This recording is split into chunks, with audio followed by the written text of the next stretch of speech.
Hello guys, welcome to my YouTube channel. Guys, আজকে আমি আপনাদের সাথে ম্যাগি রেসিপি শেয়ার করব। আপনারা আমার সম্পূর্ণ ভিডিওটি দেখবেন। এখানে আমি ম্যাগি বানানোর জন্য 3 পিস ম্যাগি নিয়েছি।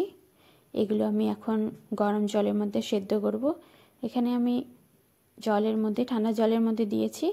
এগুলো এখানে সেদ্ধ হয়ে যাবে। সেদ্ধ হতে হতে আমি ততক্ষণে 3টা পেঁয়াজ এখানে নিয়েছি। এগুলো পেঁয়াজ কুচি করব। 3টা পেঁয়াজ ছোট ছোট করে কুচি করব।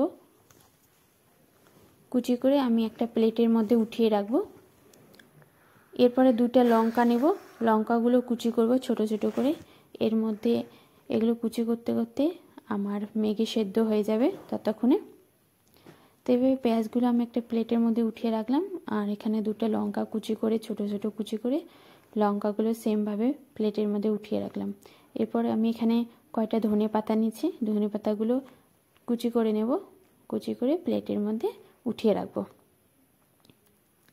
এরপর কড়াইয়ের মধ্যে আমি তেল গরম করতে দিয়ে দিব। এর মধ্যে তেল গরম করতে দেব। তেল গরম হয়ে গেলে আমি লঙ্কা কুচিগুলো আর পেঁয়াজ কুচিগুলো তেলের মধ্যে দিয়ে দিব।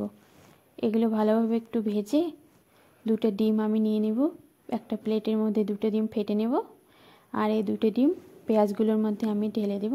ভালোভাবে পেঁয়াজের সাথে ভেজে নেব 2টা ডিম। তো গাইস, ভেজে নেওয়ার পর আমি এখানে পরিমাণ মতো লবণ আর লঙ্কা গুঁড়ো দেব। দিয়ে ভালোভাবে আবার মেখে নিয়ে ভেজে নিয়ে আমি যে ম্যাগিগুলো সেদ্ধ করতে দিয়েছি ওগুলো সেদ্ধ হয়ে গেছে, জল ঝরায় নিয়েছি। এরপর এখানে দিয়ে দেব।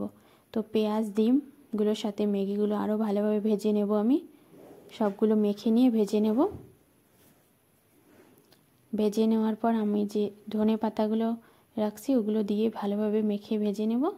এরপর আমি ম্যাগি মশলা 2টা দিব।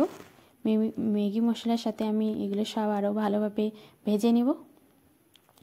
তো গাইস, এভাবে ভেজে নেওয়ার পর আমার ফাইনালি রেডি ম্যাগি, দেখতে পাচ্ছেন আপনারা। এরপর আমি প্লেটের মধ্যে পরিবেশন করব। একটা প্লেট নেব, প্লেটের মধ্যে পরিবেশন করব। তো গাইস, আমার ভিডিওটি ভালো লাগলে অবশ্যই কমেন্ট করবেন আর সাথে লাইক সাবস্ক্রাইব করে দেবেন। আর আমার ভিডিওটি বেশি বেশি করে শেয়ার করে দেবেন। তা আমি এভাবে পরিবেশন করব। দেখতে পাচ্ছেন খুব গরম। আর ম্যাগি কিন্তু গরম গরম খেতেই ভালো লাগে, ঠান্ডা হয়ে গেলে একদমই ভালো লাগে না। আর এখানে আমি পেঁয়াজ কুচি লঙ্কা কুচি উপরের মধ্যে দিয়ে দিয়েছি, খেতে আরও বেশি ভালো লাগবে। এরপর আমি এটা একটু টেস্ট করে দেখব কেমন হয়েছে। তো খেতে খুব দারুণ হয়েছে।